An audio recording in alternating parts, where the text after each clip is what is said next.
Berlin appelle Israël à poursuivre son aide malgré ces vidéos et Benyamin Netanyahou a demandé à la Croix-Rouge de faire parvenir de l'aide donc à ces otages israéliens. Après 22 mois de guerre, la situation humanitaire est dramatique pour les Gazaouis, notamment Christina Moleova. It's kids, it's children. On se croirait dans un film catastrophe. La scène est pourtant bien réelle et tristement courante dans la bande de Gaza. Filmée par des personnels des Nations Unies près du passage de Kerem Shalom à la frontière égyptienne, ces Palestiniens affamés se ruent sur le convoi humanitaire pour tenter de récupérer un peu de nourriture, malgré les tirs de l'armée israélienne. Face à la pression internationale, Israël a autorisé la reprise des livraisons de biens de première nécessité dans l'enclave palestinienne, mais celle-ci reste toujours insuffisante. L'accès à l'aide humanitaire doit être élargi. Beaucoup plus de nourriture doit entrer et beaucoup plus de fournitures doivent être livrées plus régulièrement afin que les Palestiniens voient que des approvisionnements arrivent et qu'ils seront correctement distribués. Refus de délivrer les permis de passage aux frontières, lenteur des dédouanements, limitation des points d'accès. Depuis des mois, les ONG dénoncent les entraves répétées des autorités israéliennes au bon déroulement des distributions d'aide et à la sécurité des travailleurs humanitaires. Ce dimanche, le Croissant Rouge palestinien a annoncé la mort d'un de ses employés. Celui-ci aurait été tué par une frappe israélienne sur le siège de l'organisation à Khan Younes.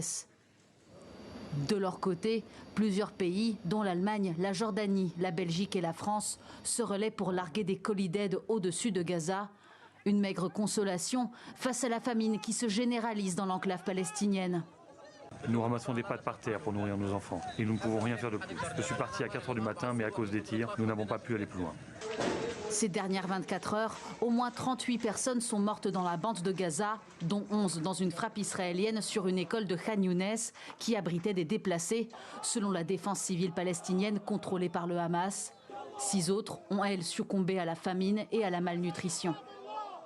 Et nous allons faire un point sur cette aide humanitaire avec nos invités. Nous sommes en direct de Gaza. Bonsoir Jean-Guy Watteau.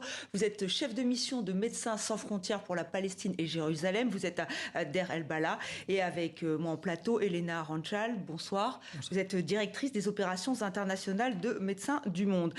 Déjà, Jean-Guy Watteau, vous qui êtes sur place, est-ce que vous êtes inquiet après la diffusion de ces vidéos d'otages israéliens? Est-ce que vous craignez que l'aide se tarisse, se raréfie? Bon, écoutez, déjà, je vais vous dire que c'est vraiment dégueulasse que d'avoir torturé ce garçon aussi longtemps par la faim, qui est une forme de torture particulièrement abominable. Quelle utilisation va être faite par le gouvernement israélien de ces vidéos et de l'émotion légitime qui est née suite à sa diffusion? Honnêtement, je n'en sais rien. Et pour l'instant, vous, comment se passe, là vous êtes donc dans la bande de Gaza, quel est votre constat, le constat de vos équipes?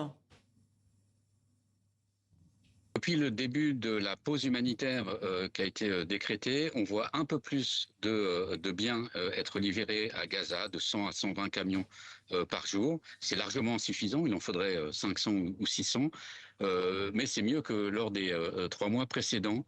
On voit les prix sur le marché qui étaient extravagants jusqu'à présent, qui commencent à baisser. 1 kilo de sucre aujourd'hui coûte 65 €. Il en coûtait 100 il y a une semaine. Donc il y a un peu de mieux sur ce volet-là. Par contre, tous les convois qui rentrent continuent de se faire piller quasi systématiquement par une population qui est affamée, extrêmement anxieuse. Votre reportage le montrait bien. Et l'armée israélienne continue de tirer sur ces foules affamées qui se ruent sur la nourriture, que ce soit sur les sites de distribution de Gaza Humanitarian Foundation ou sur les sites où les camions du Programme alimentaire mondial s'arrêtent pour laisser finalement la population se servir elle-même. Oui. Donc ça doit vraiment cesser. C'est vraiment quelque chose qu'on n'a jamais vu dans l'histoire de l'humanitaire, un nombre de morts aussi important lié au secours.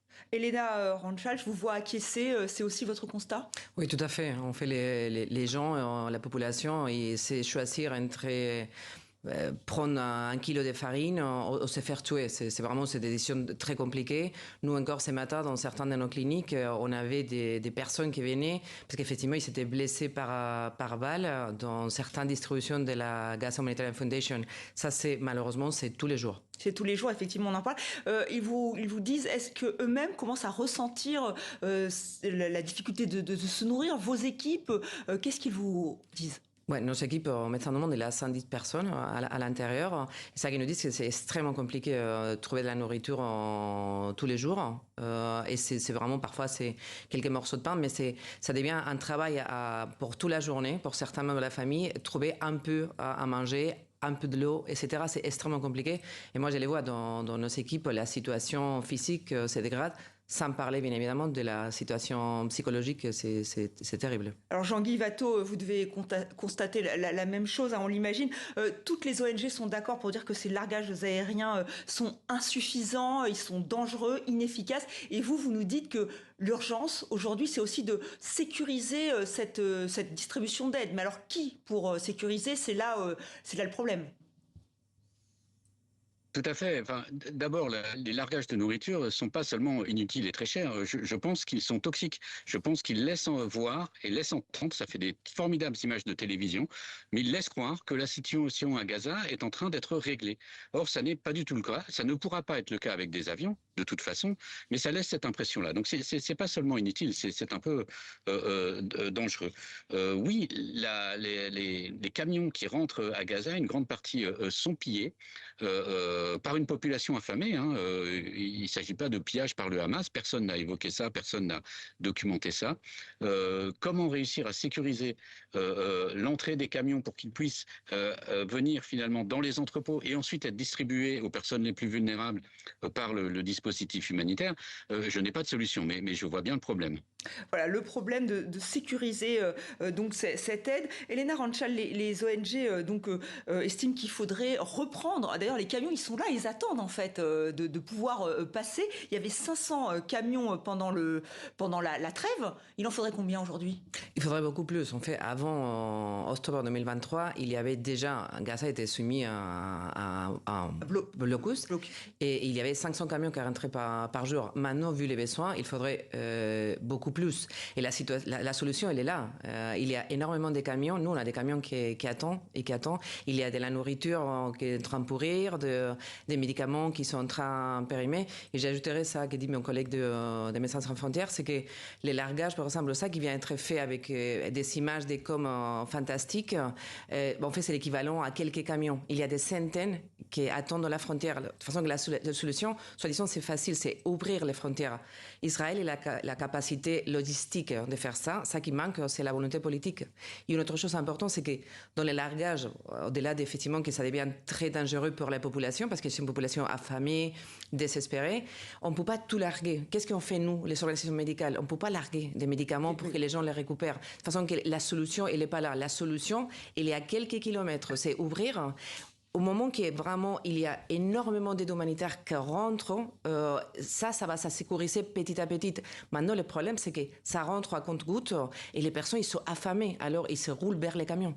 Et Jean-Guy Watteau, vous êtes d'accord? Vous dites que c'est un cache-misère, ces largages aériens. Il faut ouvrir ces points de passage aux frontières.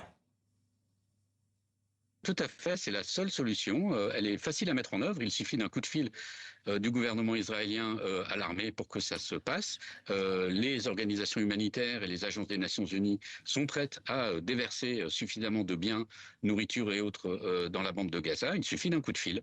Il n'est pas nécessaire d'envoyer des avions, des bateaux, que sais-je encore. Et pour vous, l'urgence aussi, ce sont les malades. Est-ce que vous avez, évidemment, j'imagine, une évaluation du nombre de malades qu'il faudrait faire évacuer ?